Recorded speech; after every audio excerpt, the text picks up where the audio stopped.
La Organización de Consumidores ha hecho un estudio en el que 2 de cada 10 encuestados dicen que está empezando a tener dificultades para pagar la luz, pero es que además los usuarios están cambiando sus hábitos tanto en hogar y energía, un 75% de los encuestados están cambiando sus hábitos, también en movilidad a la hora del uso del transporte, optan más por el transporte público y menos por el privado, también se están cambiando los hábitos de consumo según esta encuesta en cuanto a alimentación, un 64% dicen que lo están cambiando, comprobando y comparando precios en diferentes supermercados. También están cambiando sus hábitos en cuidados de salud, como por ejemplo a la hora de cambiar las gafas o de ir al dentista, un 58%. Y también están cambiando sus hábitos en cuanto al ocio y cultura, un 24% de los encuestados dice que están cambiando sus hábitos también en esta área. Gracias, Nerea. Alejandro Marín, portavoz de OCU en Aragón. Hola, ¿qué tal? Bienvenido.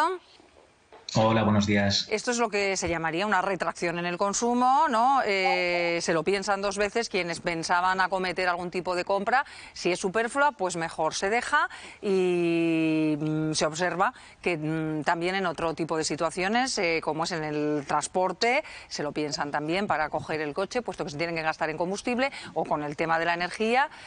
Aunque vemos menos quizá, Alejandro, en el tema de los viajes, al menos por lo que estamos viendo este puente de movimiento que hay en cuanto a hostelería y uso de hoteles y demás.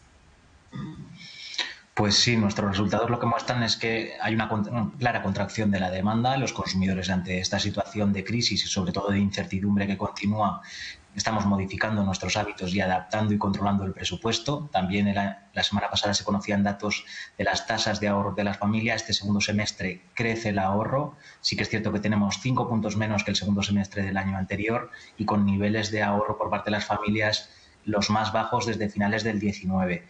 Respecto al ocio y sobre todo el tema de viajes, nuestra encuesta mostraba que un 25% de los encuestados sí que estaba cancelando o posponiendo viajes. Es un porcentaje mucho menor que, por ejemplo, pues ese 75% de los encuestados que sí que estaba haciendo cambios en el hogar, sobre todo ligados a electricidad o cambios de hábitos de calefacción, con un 45% de los encuestados que indicaba que estaba bajando la calefacción o haciendo un menor uso también de agua caliente, etcétera.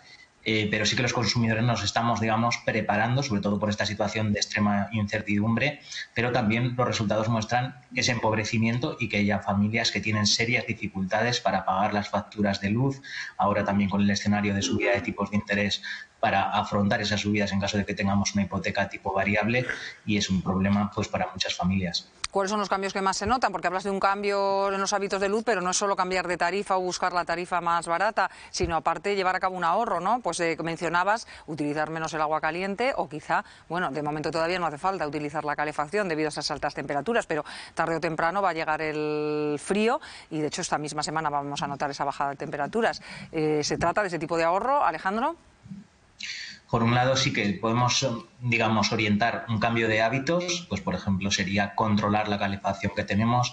Cada grado que subamos puede suponer un 7% de consumo extra, aprovechar las horas de luz para calentar la vivienda, evitar o controlar las fugas de calor. Pero desde OCU, por ejemplo, habría otro aspecto que sería el analizar, y aquí es muy importante también analizar qué tarifa, en qué mercado estamos, sobre todo en el mercado del gas. Estamos recomendando el cambio al mercado regulado.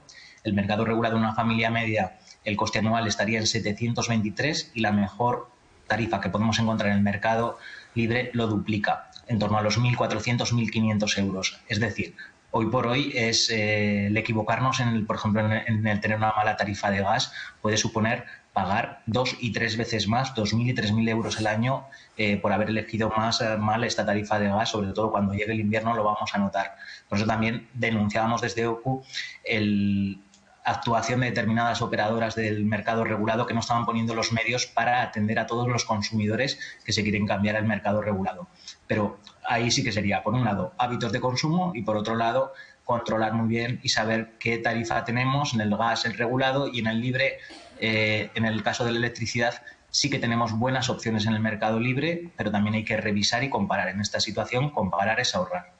Por otro lado, Alejandro, también se está comprobando, según vuestro estudio, que se utilizan cada vez marcas más baratas para intentar también ahorrar algo en la compra. Pues entendemos que la compra diaria, la cesta de la compra.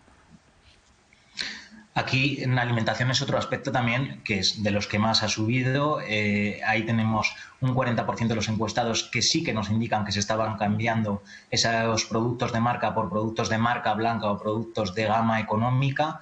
Y también otro de los aspectos que también nos preocupaba era un 20% de los encuestados que señala que estaba dejando de comprar o reduciendo el consumo pues, de las proteínas más básicas como sería carne y pescado. También recordar nuestro último estudio de supermercados. Aquí en Aragón hay ahorros desde los 800, 900 euros en Huesca y Teruel hasta los 1.700 euros anuales en Zaragoza, según el supermercado que elijamos para hacer nuestra compra diaria o compra semanal. Hay importantes niveles de ahorro que podemos, digamos, un poco mitigar esa subida de los precios, porque el viernes se conocía el IPC adelantado, una pequeña bajada, pero para nosotros también siguen siendo datos muy altos, 0,4 más que el pasado mes de septiembre, y también tener en cuenta que las tasas interanuales ahora nos van a producir cierto sesgo porque partimos de cada vez de niveles de precios más altos, bajarán, pero la situación de precios pues es muy elevada y es preocupante. Pues Alejandro Marín, portavoz de la OCU, muchas gracias por estar hoy también con nosotros. Un saludo. A vosotros. Buen día. Bueno, Eduardo, ahí estamos viendo esos cambios de hábito pues a los que ha obligado la situación, el precio de la luz, como veíamos, que vuelve a subir, en fin, el precio de la cesta de la compra, aunque es verdad que la inflación, como diferencia de lo que está ocurriendo, que estamos conociendo hoy en Europa, ha bajado esas dos cifras, que se mantienen en Europa y aquí estamos por debajo de las dos cifras, pero claro, insisto, yo veo que no se bajas en los viajes, aunque sí que nos esté contando el portavoz de la OCU, porque no hay más que ver cómo está todo en cuanto al turismo. Hay muchos matices, es decir, a ese precio de la luz oficial, el de OMIE, eso cuando te vas al mercado regulado, en el libre cada uno tiene su contrato, a veces mayor, a veces peor, pero claro, a ese precio hay que añadirle un 75% más en los peajes, costes e impuestos, es decir, el precio medio que sale de 16 céntimos el kilovatio, a mí lo que me sale con el precio oficial OMI es un 75% más, porque se va a 28,6 céntimos el kilovatio, que es una completa barbaridad cuando tradicionalmente ha estado más o menos 11 por más los cargos, se te iba a 16 o 17, ¿no? O sea, estamos hablando de una completa barbaridad. Es muy interesante la encuesta de la OCU, pero claro, la encuesta el otro día, mitad de la semana pasada, Comisión Nacional de Mercados y la Competencia, la cuarta parte de los españoles se siente insatisfecho con su, creo que utilizaron un eufemismo, con el servicio que le presta su compañía de la luz. Y claro, al final a ver, se ha creado un oligopolio en el mercado de un bien que tiene una demanda súper rígida. Todos gastamos luz. Claro, todos gastamos luz y le dejas el poder de control del mercado a una serie de empresas, pues claro, lo controlan como a ellas mejor le va, ¿no? Y luego en cuanto a la inflación hay que tener en cuenta un detalle, ¿no? Estamos hablando de que pues, efectivamente ha bajado un poquito, está en el 7,5 o 7,8 si no me acuerdo mal, en el adelantado del pasado viernes. Pero claro, estamos hablando de que se está moderando después de una subida. Es decir, no estamos hablando de que esté bajando la inflación. Estamos hablando de que el subidón de precios, y si se llegaran a cumplir los objetivos del Banco Central Europeo con la bajada al 2%, sería subir un 2 sobre esa subida cercana al 10 que tenemos acumulada, que la media del año va a ser del 8 y pico, ¿no? Entonces es una barbaridad. ¿Qué pasa? Que luego tienes gastos a los que no puedes renunciar, comida, cobijo, que es la vivienda, y confort, que es la energía. Entonces ahí depende del sobrante de renta, es decir, hay un 30% de la población aproximadamente que no puede hacer otro tipo de gastos, y hay una parte importante de la población que sigue teniendo un remanente importante de las rentas acumuladas durante la pandemia por la retracción del consumo que hubo entonces, que ahora se lo puede gastar pues, efectivamente en lo que quiera. Entonces, claro, sí, los hoteles están llenos. Pues que intentando sintetizar mucho, cuatro aspectos. Empezamos por la inflación, doble dígito o casi doble dígito. Estamos hablando de... Bueno, aquí doble dígito, ¿no? Que ha bajado ya, estamos si no me equivoco, al 7 Es que me hace gracia, Miriam, cuando dices bueno, baja, ha bajado al 7, no. Es que está al 7, pero ha estado al 10. Por un lado la inflación, por otro lado el gas, que está, desmelenado. Luego tenemos la luz, que parece que esto sea la criptoluz, porque son como criptomonedas. Un día vale una cosa, otro día vale otra, que esto es algo que es de pandereta. Y cuarto, y lo más importante, ya sé que solo son una de cada 4 familias que tienen un tipo de interés variable, pero sí, claro, el mercado central europeo cuando eleva tipos lo que pretende es que se contraiga el consumo. Claro, lo consigue, pero no lo consigue en los que han generado esta situación, que son las rentas medias y altas. Es que, de verdad, la ortodoxia monetaria y financiera de la Unión Europea es más clara que el agua. Aquí el que está pagando el pato es el que no tiene para pagar. Y claro, a mí me hace gracia porque hemos abierto este programa, como tantos otros, hablando de que el Pirineo está petado, de que esto es bueno para la economía. Pero claro, ¿qué pasa? Que son siempre los mismos. Y cada vez, por cierto, menos.